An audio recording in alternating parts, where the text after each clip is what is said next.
ఉగ్గని చేయడం ఎలానో చూద్దాం. ముందుగా పచ్చిమిర్చిని సాల్ట్ వేసుకొని దంచి పెట్టుకోవాలి, బొరుగులు నానబెట్టుకోవాలి.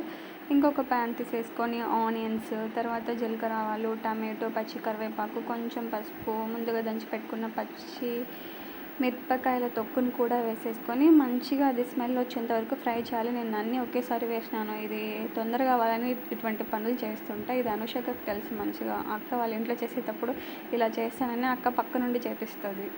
ఇంకా ముందుగా నానపెట్టుకున్న బొరుగుల్ని కూడా దీంట్లో వేసేసి వైట్ బొరుగులు ఎల్లో రావాలన్నమాట, ఎల్లో వచ్చేంత వరకు మిక్స్ చేసుకోవాలి. ఇంట్లో చేసుకోవడం అలవాటు చేసుకోండి, బయట ఫుడ్ అవాయిడ్ చేయండి. ఎప్పుడేందో బయట దోశ అంట అవి ఇవి తింటుంటారు. తప్పక తినడం వేరు, బరువై తినడం వేరు. కాబట్టి ఇంట్లోనే తినడం నేర్చుకోవాలి.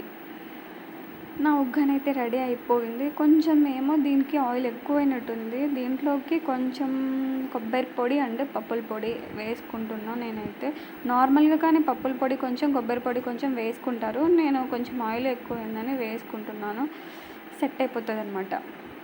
ఇంకా అది వేసుకున్నాక కూడా మంచిగా మిక్స్ చేసేసుకొని ఒక 2 మినిట్స్ మళ్ళీ వేడి చేస్తే ఉగ్గనైతే రెడీ అయిపోయింది. మీరు కూడా ట్రై చేయండి.